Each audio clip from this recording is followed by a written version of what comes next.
Hello everyone. मेरे भाई polity के अंदर 1 से 4 तक जो अनुच्छेद है हम डिस्कस कर चुके थे अपने वीडियो में। आज हम इस वीडियो में अनुच्छेद 5 से लेकर के 11 तक के बारे में डिस्कस करने वाले हैं। तो आइए हम समझते हैं कि यह बेसिकली क्या है। मेरे भाई अगर आप पॉलिटी का किताब देखेंगे तो उसमें टोटल 22 चैप्टर है और 22 चैप्टर में जो दूसरा वाला चैप्टर है जिसको हम भाग 2 बोलते हैं उसमें आर्टिकल 5 से लेकर के 11 तक चर्चा किया गया है। और आज हम इस वीडियो में, यह दूसरा वीडियो है तो इसमें हम इसी के बारे में बात करेंगे। तो मेरे भाई सबसे पहले बात आप समझिए कि ये जो मतलब बेसिकली क्या होता है कि कोई भी जो देश है दुनिया के अंदर, उस देश में 3 तरीके के लोग रहते हैं। एक को बोला जाता है पर्सन। अब पर्सन कौन है? तो पर्सन मान के चलिए विदेश से कोई नागरिक आया है भारत में घूमने के लिए। कोई हो सकता है कि भारत में ताजमहल घूमने आ गया है ना, तो वह घूमने आया तो वह बेसिकली पर्सन के कैटेगरी में आएगा। लेकिन उसको विशेष अधिकार हमारा देश नहीं दिया है, आया है घूमेगा और वापस वो चला जाएगा अपने देश को।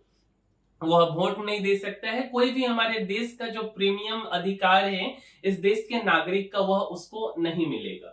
दूसरा मेरे भाई सिटीजन, जिसको हम नागरिकता बोलते हैं, सिटीजनशिप। तो यह बेसिकली कौन है? जो इस देश का ही नागरिक है। अब यह बात कैसे डिसाइड होगा कि इस देश का नागरिक है? या तो उसका जन्म इस देश में हुआ हो, या उसके माता पिताजी या उसके दादाजी इस देश के नागरिक हो, है ना। तो ये सब कुछ तरीका है जिस तरीके से वह इस देश का सिटीजन है। अच्छा, तो उसको विशेष अधिकार, प्रीमियम कैटेगरी का अधिकार मिला है। जैसे मान करके चलिए कि वोट देना है, कोई हायर पोस्ट हो गया प्रधानमंत्री का, मुख्यमंत्री का या कुछ हो गया, तो देश में हर एक राइट्स उसको मिला हुआ है। जो भी इस देश का राइट है वो वोटर कार्ड, आधार कार्ड, हर एक चीज उसका बन सकता है। और तीसरा कैटेगरी है मेरे भाई माइनॉरिटी कैटेगरी। अब ये क्या होता है? माइनॉरिटी का मतलब होता है अल्पसंख्यक। अब यह क्या हुआ? जैसे मान लीजिए कि कुछ ऐसे जगह हैं जहां पे उनकी संख्या कम है। जैसे अगर हम अपने देश में बोले तो कोई कोई ऐसे जगह, जैसे हम नॉर्थ ईस्ट की बात कर ले तो नॉर्थ ईस्ट में हिंदू कम है, तो ये वहां पे माइनॉरिटी क्लास है ना। अगर हम दूसरे किसी राज्य में चले जाए जहां पे हो सकता है तो वहां पे मुस्लिम का संख्या कम हो, तो वह माइनॉरिटी है। तो मुख्य रूप से ये 3 कैटेगरी में देश, किसी दुनिया के किसी भी देश के लोग होते हैं। या तो पर्सन कैटेगरी के होंगे, या सिटीजन होंगे, या तो माइनॉरिटी होंगे। अब ये जो नागरिकता का स्थिति है ना, कि ये सिटीजनशिप कहाँ से आया है, कहीं ना कहीं से तो शुरुआत हुआ होगा ना। तो मेरे भाई 2 आदमी इसको दिया है, एक का नाम है प्लेटो और दूसरा का नाम है अरस्तु। यही दोनों का कंसेप्ट है ये सिटीजनशिप का। यूनान, ग्रीस जिसको आप जानते हैं ना, वहीं पे 700 बीसी में, मतलब क्या बोल सकते हैं, बिफोर क्राइस्ट में, जीसस क्राइस्ट के जन्म से 700 साल पहले यह कंसेप्ट वहां पे जब शहरीकरण किया जा रहा था, तब अरस्तु और प्लेटो मिलकर के इस कंसेप्ट को दिया है कि ग्रीक का नागरिक कौन होगा, और उसी को देश दुनिया धीरे धीरे पालन करते चला गया। ठीक है। अच्छा, अब समझिए, सबसे पहले हम शुरुआत करते हैं अनुच्छेद 5 के बारे में। तो अनुच्छेद आपका 5 क्या कहता है कि संविधान प्रारंभ के समय नागरिकता, मतलब जब हमारा संविधान बना, अब हम लोग उस समय इनिशियल फेज में थे, उस समय हमारे देश का नागरिक कौन होगा और कौन नहीं होगा। अब इस बात को पहले समझिए। लेट अस सपोज ना, जब ये हमारा देश है, ठीक है, तो हमारा बेसिकली ये जो देश है, इस देश का नागरिक कौन होगा? तो फिलहाल हम इस देश को एक घर मान लेते हैं। ये नया सुंदर सा घर बना जब हम लोग आजाद हुए, तो इस घर में कौन रह सकता है? तो वह अनुच्छेद 5 के अंदर चर्चा किया गया है। अच्छा, तो संविधान लागू होने के दिन, संविधान कब लागू हुआ है मेरे भाई? तो संविधान लागू हुआ है 26 जनवरी 1950, है ना। और 26 जनवरी 1950 से कौन भारत का नागरिक होगा, कौन नहीं होगा।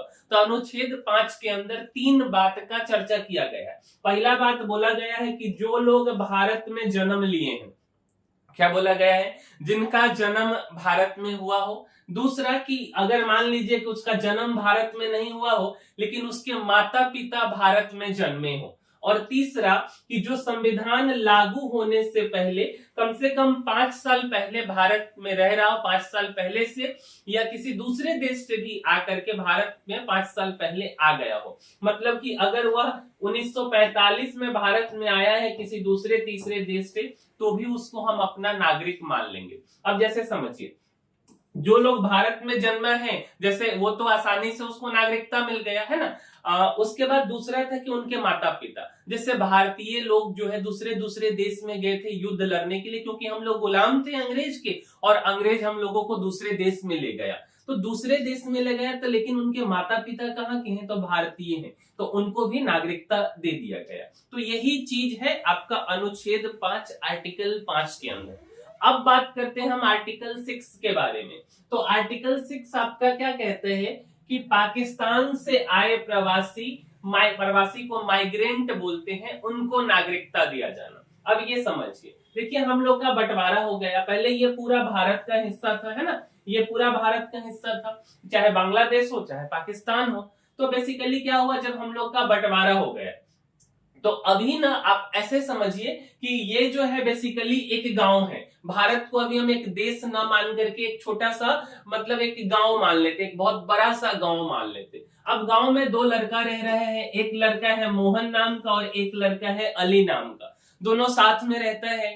अब क्या होता है कि जब बंटवारा हो जाता है तो किसी कारण बस मोहन को जो है कि गांव के इस हिस्सा में भारत में रहना पड़ता है, और अली नाम का जो लड़का है वह भारत के इस हिस्से में चला जाता है, मतलब कि पाकिस्तान में चला जाता है। ठीक है, तो पाकिस्तान में चला जाता है, तो मान करके ऐसा चलिए कि अभी जो है कि ये जो मोहन है, ये मोहन को ना उल्टा हो गया, मतलब मोहन चला गया पाकिस्तान में और जो है अली रह गया भारत में। अब मोहन चाहता है कि हम गांव के उस हिस्से से भारत में आ जाए, तो उसके लिए जो चर्चा किया गया है कि पाकिस्तान से आए प्रवासी माइग्रेंट को जो है कैसे नागरिकता दिया जाएगा। ठीक है, अच्छा, तो 15 अगस्त 1947 को क्या हुआ कि हम लोग आजाद हुए, मतलब भारत और पाकिस्तान का बंटवारा हो गया, हम लोग आजाद हो गए, दोनों देश अलग अलग हो गया।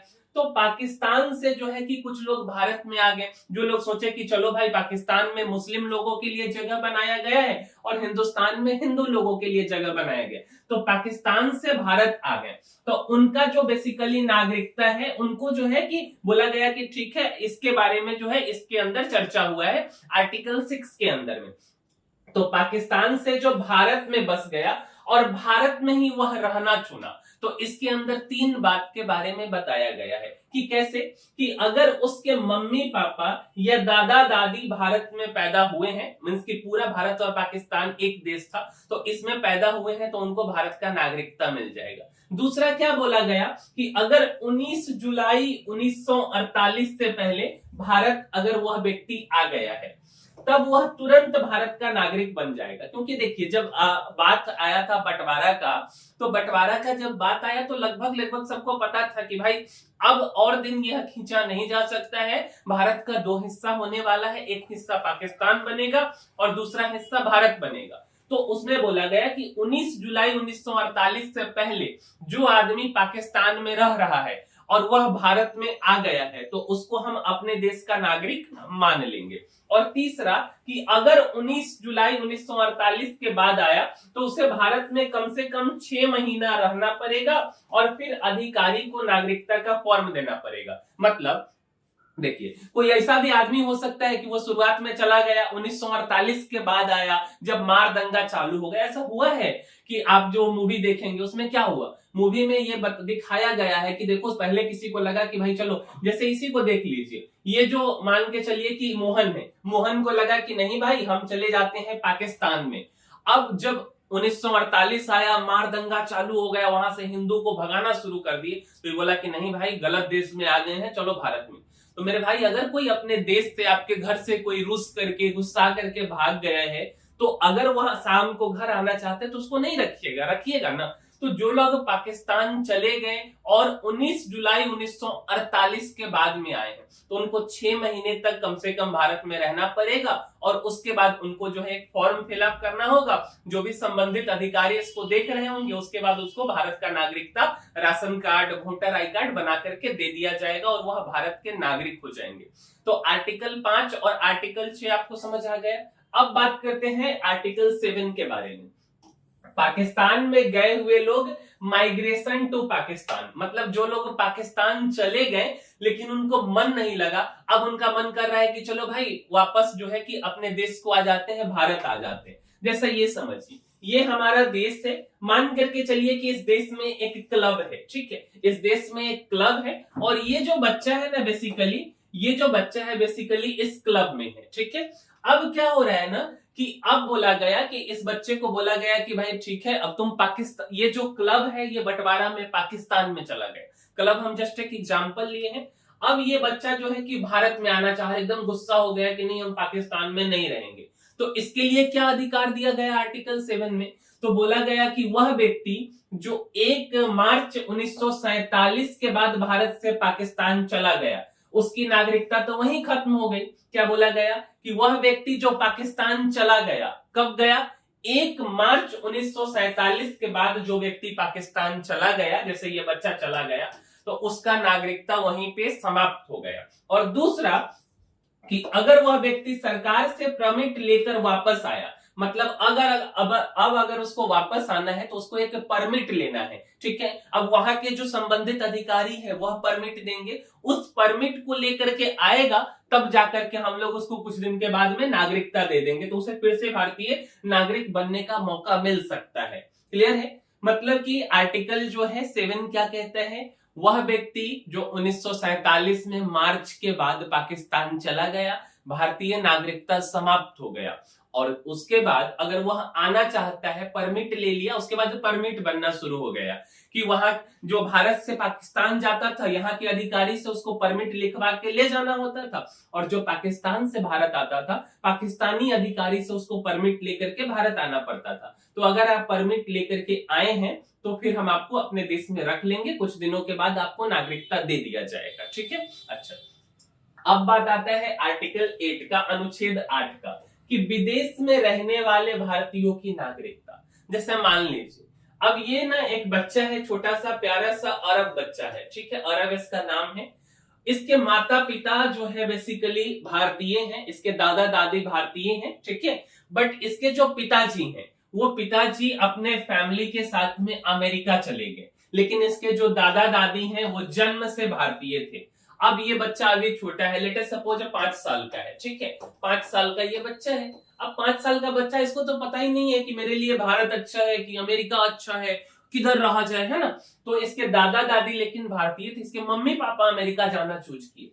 तो जब यह 18 साल का हो जाएगा ये बालक, तो अगर यह चाहेगा कि मैं भारत में खेलने कूदने रहने घूमने पढ़ाई करने, इसको लगेगा कि मेरे लिए भारत अगर अच्छा देश है तो यह भारत का नागरिकता ले सकता है, इसको बशर्ते फॉर्म भरना पड़ेगा। तो अरब या उसका फैमिली इंडियन एम्बेसी में चला जाएगा और एक फॉर्म भरेगा। फॉर्म भरने के बाद बोलेगा कि because my dada is Indian, that's why I want Indian citizenship, है ना। तो उसके बाद इसका डॉक्यूमेंट वेरिफिकेशन किया जाएगा, जो भी प्रोसीजर है इंडियन एम्बेसी के द्वारा, और बोलेगा कि ओके ठीक है, आई ग्रांट यू इंडियन सिटीजनशिप। जो अधिकारी है वो बोल देंगे और बोलेंगे कि ठीक है भाई तू जा और भारत में रह, क्योंकि भारत बहुत अच्छा सुंदर प्यारा सा देश है। क्लियर। अगला है अनुच्छेद 9। अनुच्छेद 9 क्या कहता है कि दोहरी नागरिकता, डुअल सिटीजनशिप नहीं चलेगा। ऐसा नहीं है कि आप जो है मतलब समझ सकते हैं, डुअल सिटीजनशिप को एकदम कैंसिल कर दिया गया। इस बात को ऐसे समझिए कि एक स्कूल है, एक विद्यालय है और इस विद्यालय में 2 क्लब है। एक क्लब है स्पोर्ट्स और दूसरा क्लब है आर्ट क्लब। कौन कौन सा क्लब है? एक स्पोर्ट्स क्लब है और एक आर्ट क्लब है। विद्यालय का नियम है कि एक बच्चा एक समय पर एक ही क्लब में रह सकता है। ऐसा नहीं है कि वह बच्चा स्पोर्ट्स क्लब में भी रहेगा और आर्ट क्लब में भी रहेगा। अगर कुणाल नाम का बच्चा है तो केवल वह स्पोर्ट्स में रहेगा, अगर वह आर्ट में गया तो स्पोर्ट्स क्लब से वह ऑटोमेटिक बाहर निकल जाएगा। बस यही तो हमारा कानून कहता है कि बेसिकली अगर आप भारतीय नागरिक हैं, किसी कारणवश आप अमेरिका चले गए, कनाडा चले गए, XYZ कहीं भी चले गए, वहां का नागरिकता लिए इंडियन सिटीजनशिप ऑटोमेटिक आपका खत्म हो जाएगा, इसको कोई नहीं बचा सकता है। ठीक है, अच्छा अब बात आता है आर्टिकल 10 के बारे में, अनुच्छेद 10, अधिकारों की निरंतरता। जैसे समझिए ये जो है इंसान का दिल है, ठीक है, इंसान का दिल है। अब दिल जो है ना, दिल आपका निरंतर लगातार चलते रहता है, रुकता नहीं है। रुक जाता है क्या? रुक जाएगा तो आपका कहानी खत्म, नागरिकता का जरूरत ही आपको नहीं पड़ेगा, डायरेक्ट टिकट से आप चले जाओगे। ठीक है, कोई नागरिकता नहीं। अच्छा, अब इसको स्वस्थ रखने के लिए आपको क्या करना है? सही भोजन करना है। ऐसा नहीं कि रोज एकदम पिज्जा, बर्गर, पनीर, जो जो चीज आप खा सकते हैं शरीर को हानि करने वाला, हार्ट, दिल को हानि पहुंचाने वाला, वो अगर खाइएगा तो डायरेक्ट टिकट से आप ऊपर जाइएगा। ठीक है, उसी तरीके से जैसा दिल होता है ना, उतना ही प्यारा हमारा देश होता है। तो अगर आपको देश में रहना है, ठीक है, तो आप नागरिक हैं अगर हमारे देश के, जो कि हमारा आर्टिकल 5, 6, 7, 8, 9 कहा है, अगर वह आप सारा के कारण आपको नागरिकता मिला है, और अगर आप कोई देश विरोधी काम नहीं करते हैं, ऐसा नहीं कि भारत और चाइना का लड़ाई हो रहा है आप झंडा लेकर के जाना शुरू कर दिए कि जो है हम चाइना के तरफ से, भारत पाकिस्तान का लड़ाई हो रहा है जो है लगे नाचना शुरू कर दिए कि हम पाकिस्तान के तरफ से, तो उस केस को छोड़ के अदरवाइज आपका नागरिकता नहीं खत्म हो सकता है। जैसे हार्ट निरंतर चलता रहेगा, वैसे ही हमारा जो संविधान है, हमारा जो अनुच्छेद है, वह आपको जो अधिकार दिया है, वह अधिकार आपका इतना आसानी से खत्म नहीं हो सकता है। शर्त यह है कि आप देश विरोधी गतिविधियों में शामिल नहीं होंगे। ठीक है, अच्छा देखिए ये प्यारी सी बच्ची है, ठीक है, अब इस बच्ची को समझिए, अब इस बच्ची को क्या क्या अधिकार मिला है। जैसे ये बच्ची स्कूल में जाकर के पढ़ाई कर सकती है, थोड़ा बहुत टाइम पास भी कर लेगी, है ना। अच्छा, उसके बाद अपने घर में रह सकती है, खेल भी सकती है, और क्या कर सकती है, बातचीत भी कर सकती है। यह इसके मौलिक अधिकार हैं और इस अधिकार को कोई नहीं छीन सकता है। ठीक है, उसी तरीके से हमारा संविधान जो है, जो भाग 2 है हमारा संविधान का, उसके तहत जो अधिकार मिला है सिटीजनशिप का, आर्टिकल 5, 6, 7, 8, 9, उसको इतने आसानी से छीना नहीं जा सकता है। उसको छीनना है तो कुछ स्पेशल प्रोसीजर है, बशर्ते कि ध्यान रहे कि आप देश गतिविधियों में शामिल ना हो। ठीक है, अगला, अब अगला जो है मेरे भाई, वह है आपका अनुच्छेद 11। ठीक है, अब अनुच्छेद 11 क्या कहते हैं, यह संसद को शक्ति देता है। ठीक है, क्या शक्ति देता है, जैसे देखिए यह एक खेल का मैदान है। ठीक है, अब यह खेल का जो मैदान है, तो खेल के मैदान में खेलने के लिए कुछ रूल्स होता है। अब ऐसा नहीं है कि आप गए जो है कि हाथ से फुटबॉल ले जाकर के गोल में ले जाकर रख दिए और आप जो है बोले कि मेरा एक गोल हो गया, ऐसा नहीं है ना। हाथ से उठाइएगा तो फाउल हो जाएगा, पैर से ही मार करके जो है आपको जो है गोल में आपको पहुंचाना है फुटबॉल को। अब क्रिकेट है तो क्रिकेट जो है, जो बैट है, जो उसका साइज है, उसी से खेलिएगा ना। ऐसा तो नहीं कि दीवार लगा दीजिएगा, फेंको बॉल, लगा सीधा छक्का, ऐसा नहीं हो सकता ना। उसी तरीके से देश का एक अपना रूल्स एंड रेगुलेशंस है। लेट अस सपोज कि अभी देश हमारा एक प्लेग्राउंड है, तो इस प्लेग्राउंड में रहने के लिए, खेलने के लिए, अब आप ऐसा नहीं कि कहीं पे ले जाकर के प्लेग्राउंड में थूक फेंक दिए, एक नियम कानून होता है। तो देश का अपना एक नियम है, तो उसके लिए कुछ रूल्स हैं, कौन खेलेगा कौन नहीं खेलेगा, ये सारा रूल बनाया गया है। तो उसी तरीके से अगर आपको हमारे देश में रहना है, अपने देश में रहना है, तो उसके लिए कि आपको कैसे रहना है, उसका क्या तरीका है, और कौन से तरीका अगर आप जो इधर उधर करोगे तो आपको फाउल करके देश से बाहर निकाल दिया जाएगा, वही हमारा अनुच्छेद 11 बताता है। अच्छा, इसको बदल कौन सकता है, तो हमारे जो संसद है वह बहुत पावरफुल है। आपके क्षेत्र के जो सांसद हैं, जो 5 साल में एक बार वोट मांगने के अलावा शायद आते होंगे, तो वह सांसद के पास शक्ति बहुत है। ठीक है, तो वो शक्ति से ये नया वाला जो सांसद भवन है, यहाँ बैठ करके इतना शक्ति दिया गया है कि वह आसानी से चीजें को बदल सकते हैं, बशर्ते कि तरीका प्रोसीजर उनको फॉलो करना पड़ता है। तो कैसे बदल सकते हैं? नागरिकता के मामलों को संसद जो है कि किसको नागरिकता मिलेगा किसको नहीं मिलेगा, यह संसद तय करेगी, पार्लियामेंट तय करेगी। दूसरा कि यानी नागरिकता प्राप्त करने, खोने का या उसके अन्य नियम बनाने की पूरी शक्ति सांसद को दी गई है। किसी को नागरिकता देना है, किसी से छीन लेना है, अगर देश विरोधी गतिविधियां हैं तो यह शक्ति संसद के पास है। और तीसरा कि इसी शक्ति के तहत संसद ने नागरिकता अधिनियम जो है 1955 सिटीजनशिप एक्ट इसको बनाया है मेरे भाई। इतना समझ में आ गया? अब एक बार रिकॉल करते हैं। देखिए, अब सबसे पहला बात जो आर्टिकल 5 है वह जो है क्या है, इससे हमारा संविधान जो है बनना शुरू हुआ और इनिशियली हम लोगों को नागरिकता का एक बेस मिला, आधार मिला। दूसरा कि अगर कोई पाकिस्तान से आया है तो उसके लिए जो है कि आर्टिकल 6 है। सातवां जो है आर्टिकल 7 जो है पाकिस्तान गए और वापस आ गए तो उनके लिए है। आठवां क्या है कि कोई किसकी के दादाजी भारतीय हैं बट उसका जो पोता है, उसका जो बेटा है वह फॉरेन में रह रहा है तो वह वहां पे जाके एम्बेसी में अप्लाई करेगा, फिर उसको जो है नागरिकता मिल जाएगा। 9वां डुअल सिटीजनशिप नहीं चलेगा।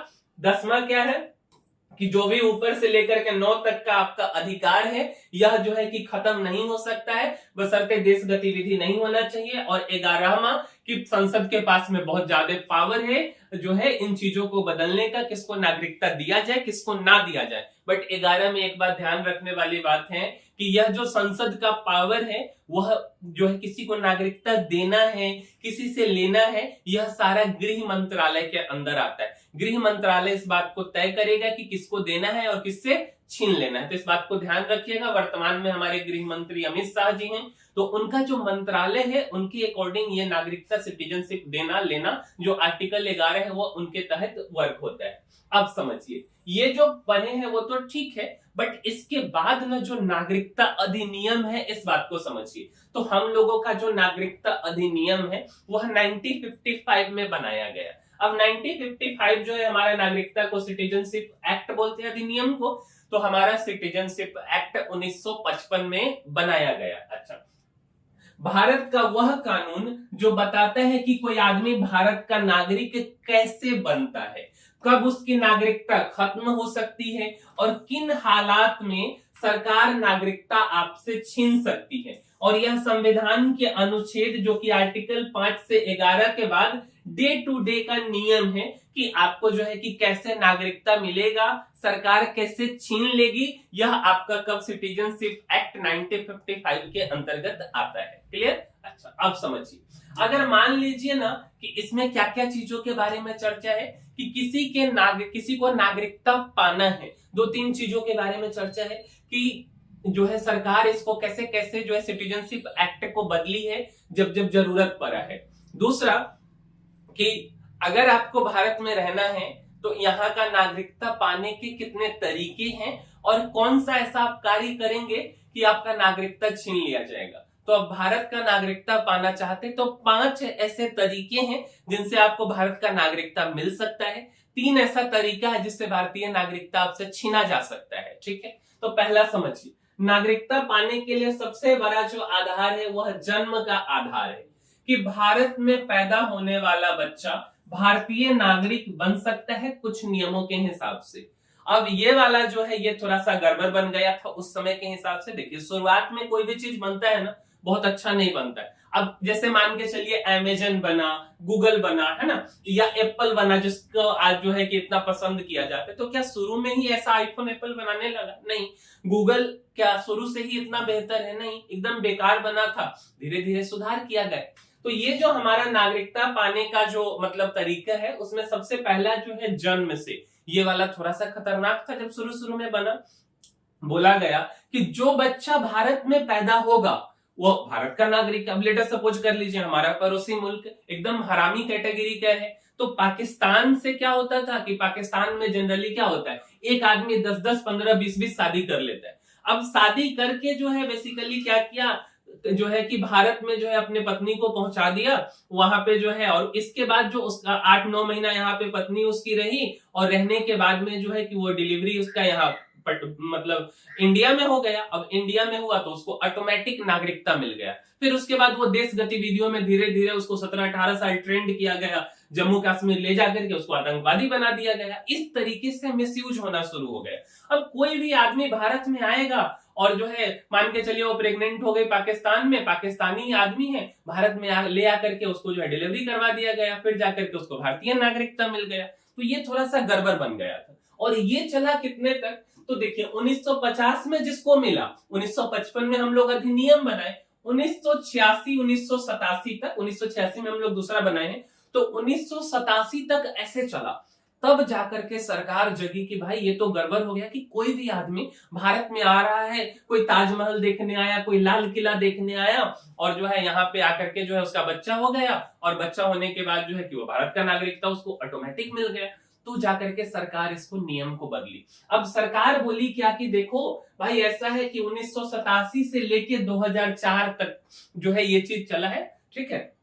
इसमें बोला गया कि अगर आपको भारत का नागरिकता चाहिए तो कम से कम जो है एक व्यक्ति जो है बेसिकली कम से कम एक माता पिता जो है आपके भारतीय होने चाहिए, कोई एक होने चाहिए। अगर नहीं है तो फिर जाकर के आपको नागरिकता नहीं मिलेगा, ठीक है।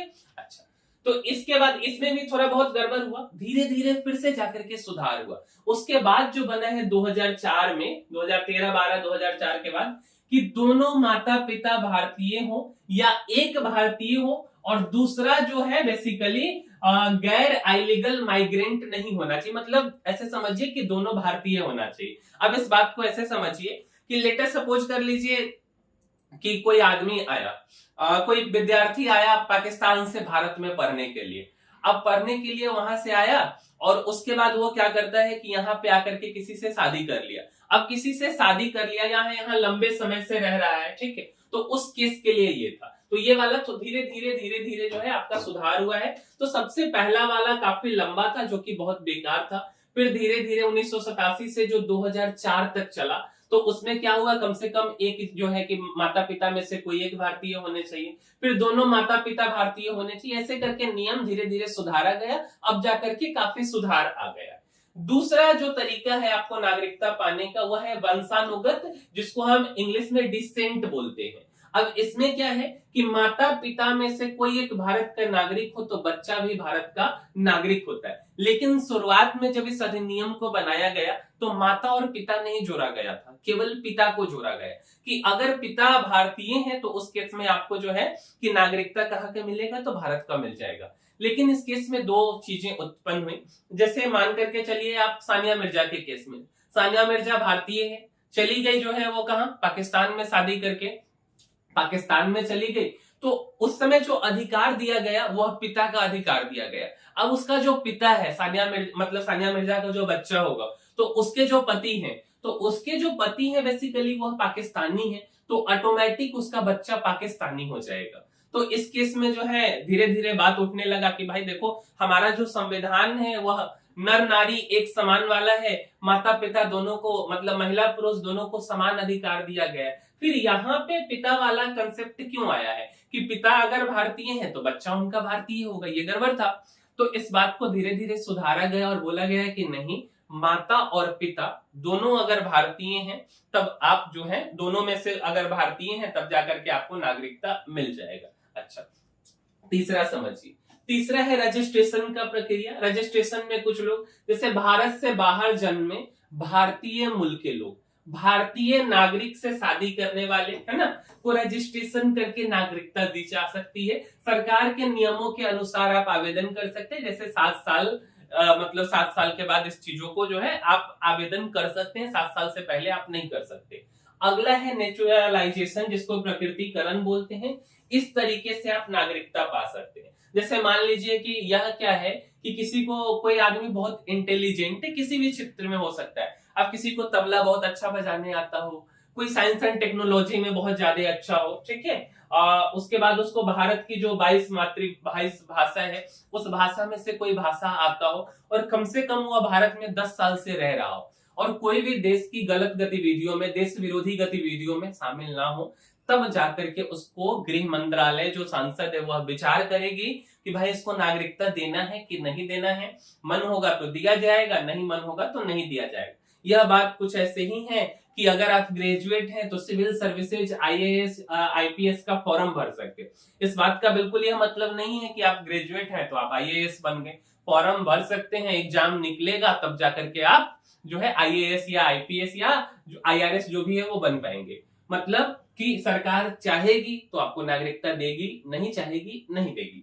और अगला, क्षेत्र का समावेश, जिसको इंग्लिश में इनकॉर्पोरेशन ऑफ टेरिटरी बोलते हैं। जैसे अगर मान के चलिए ना, भारत का लोग करके नेपाल को अपने देश में मिला ले, पाकिस्तान को वापस भारत में मिला ले, तो उस केस में हम वहां के लोगों को भी नागरिकता देंगे। जैसे अभी एग्जाम्पल वर्तमान में समझ के, सिक्किम हमारे देश का हिस्सा नहीं था, लेकिन सिक्किम को जो है कि 1975 में अपने देश में मिला लिया गया। जब वहां पे चाइना जो है तिब्बत को अपने कब्जा में लिया, फिर जाकर के सिक्किम को हम लोग मिला लिए, तो उन लोगों का जो है नागरिकता हम लोगों ने दिया। तो जो देश के मतलब जो देश का हिस्सा वर्तमान में नहीं है, लेकिन अगर हम कल होकर के उसको अपने हिस्से में मिला लेते हैं, इस केस में हमको उन्हें नागरिकता देना है। ठीक है, तो ये 5 तरीके से हम नागरिकता ले सकते हैं। अच्छा, अब कौन कौन सा ऐसा तरीका है जिससे आपका नागरिकता खो सकता है, लॉस हो सकता है, या टर्मिनेट हो सकता है, या डेप्रीविएशन हो सकता है, सब एक ही बात है। तो सबसे पहला कि आप अगर स्वेच्छा से छोड़ देते हैं, अगर आप किसी दूसरे देश में चले जाते हैं, वहां का नागरिकता ले लेते हैं ना, कि अगर आप खुद कहते हैं कि मैं भारतीय नागरिकता छोड़ देता हूं, तो आप मतलब आपका नागरिकता चला गया। दूसरा तरीका है कि किसी दूसरे देश की नागरिकता लेना। पहला था कि आप अपने मन से छोड़ दीजिए, दूसरा कि दूसरे देश का नागरिकता लीजिएगा, तो ऑटोमेटिक जो है हमारे देश का नागरिकता टर्मिनेट हो जाएगा। क्योंकि हमारे देश में जो है एक आदमी को अगर भारत का नागरिक है, भारत का नागरिकता है उसके पास में, तो ऐसा नहीं कि वो अमेरिका का भी ले सकता है। अगर वो अमेरिका का लेना चाहेगा तो भारत का नागरिकता ऑटोमेटिक खत्म हो जाएगा। एक आदमी एक नागरिकता चलेगा। ठीक है। अच्छा, तीसरा है नागरिकता छीनना, जिसको डेप्रीवेशन या कैंसिलेशन बोलते हैं। यदि किसी ने फ्रॉड किया है, कोई झूठ, कोई गलत जानकारी देकर नागरिकता ली थी, या सुरक्षा के लिहाज से वैसा करना जरूरी समझा जाए, तो सरकार नागरिकता रद्द कर सकती है। इसमें कानूनी प्रोसेस और हाई कोर्ट, सुप्रीम कोर्ट के रिमार्क्स आते हैं। जैसे मान लीजिए ना, कोई इस तरीके का आप काम कर देते, मान लीजिए कि कोई आदमी, विदेशी आदमी आया, कोई विदेशी चीफ आया आपके देश में घूमने के लिए, और उसके ऊपर जो है कि आप कुछ गलत तरीके से मान लीजिए उस पर अटैक कर देते हैं, या कुछ ऐसा कुछ गलत तरीके का देश विरोधी गतिविधि आप काम कर देते हैं। इस केस में सरकार आपको जो है पागल, मेंटल घोषित करके आपका नागरिकता को छीन सकती है। तो ये 3 तरीके हैं जिस तरीके से आपका नागरिकता छीना जाएगा। अब जो हमारा नागरिकता का जो ये है, बेसिकली जो अधिनियम बनाया गया है, वह कब बनाया गया? तो जब बनाया गया 1955 में, तो उस समय काफी कुछ जो है अच्छा नहीं था। फिर 1986 में सुधार हुआ, फिर 1992 में, फिर 2003 में, फिर 2005, फिर 2015 और फिर 2019 में, जहां पे सीएए, सिटीजनशिप अमेंडमेंट एक्ट आया। इसका तो बवाल ही मच गया है ना। तो 1986 में जो सुधार हुआ, वो क्या चीज के लिए सुधार हुआ था? तो वही 1986 में सुधार हुआ था कि कोई भी बच्चा अगर भारत में जन्मा है, तो ऐसा नहीं कि हम उसको नागरिकता दे देंगे। उसके लिए कुछ टर्म्स एंड कंडीशंस है कि उसके माता पिता भारतीय होने चाहिए, है ना। तो ये वाला 1986 में सुधार हुआ था। अब समझिए, हम लोग का जो नागरिकता है, बेसिकली हम लोग का जो कॉन्स्टिट्यूशन है, संविधान है, वो हम लोग ब्रिटेन से लिए हैं। 85% लगभग वहां का है। धीरे धीरे जरूरत के हिसाब से, अपने देश के हिसाब से हम लोगों ने सुधार किया। अगर आपसे पूछेगा कि भारत का नागरिकता किस प्रकार का है, तो हमारे यहाँ का जो नागरिकता है वह सिंगल सिटीजनशिप, जिसको एक हरी नागरिकता बोला जाता है। एक व्यक्ति एक कंट्री का नागरिकता रख सकता है। मतलब कि एक हरी का यह मतलब नहीं हुआ कि मेरे पास भारत का नागरिकता है तो उसके बाद अगर हम जो है कनाडा का ले लें, अमेरिका का ले लें, यह मतलब बिल्कुल नहीं हुआ। इसका मतलब यह हुआ कि अगर आपके पास भारत का नागरिकता है, तो आप बिहार का अलग से नागरिकता आपको नहीं लेना है। और जम्मू कश्मीर एक एक्सेप्शन है, जो कि 2019 के बाद खत्म हो गया है। तो पहले आपको भारत के साथ साथ जम्मू कश्मीर का भी नागरिकता लेना होता था, बट अब ऐसा कोई भी एक्सेप्शन हमारे देश में नहीं है। मतलब अगर आपके पास भारत का नागरिकता है तो यहाँ के 2800 राज्य का आपको अलग से नागरिकता नहीं लेना है, चाहे वह अरुणाचल प्रदेश हो, चाहे वह असम हो, चाहे वह पंजाब हो, चाहे वह उत्तर प्रदेश हो, ऑलरेडी आप उस राज्य के निवासी हैं। तो इसी का मतलब हुआ कि एक हरी सिस्टम है। तीसरा कि हम लोग का जो यह अधिनियम है वह कब बना, 1955 में। पहला संशोधन कब हुआ, 1986 में। फिर कब हुआ, 1992 में। फिर कब हुआ, 2003। फिर 2015, है ना, और उसके बाद 2005 में भी हुआ है, फिर 2019 में हुआ है। अच्छा, अगर आपको हमारे यहाँ का सिटीजनशिप लेना है अपने देश का, 5 तरीके से ले सकते हैं और 3 तरीके से आप अपने सिटीजनशिप को गवा सकते हैं। कौन देता है यह? अगर आपको, तो बेसिकली यह गृह मंत्रालय के अंतर्गत आपको यहाँ का नागरिकता दिया जाता है। उम्मीद करते हैं कि आपको हमारा यह वीडियो पसंद आया होगा और आपको जो यह पॉलिटी का सेकेंड पार्ट है बेसिकली, जिसमें हम अपने देश के आर्टिकल्स के बारे में डिस्कस कर रहे हैं, जिसमें आर्टिकल 5, 6, 7, 8, 9, 10 और 11 हमने डिस्कस किया है, वह आपको समझ आ गया होगा। और अगर आपको हमारा यह वीडियो पसंद आया है, अच्छा लगा है, तो इसको लाइक जरूर कीजिएगा, साथ साथ शेयर भी कीजिए और चैनल को सब्सक्राइब भी कीजिए। मिलेंगे हम किसी अगले वीडियो में। इस वीडियो में इतना ही, तब तक के लिए धन्यवाद।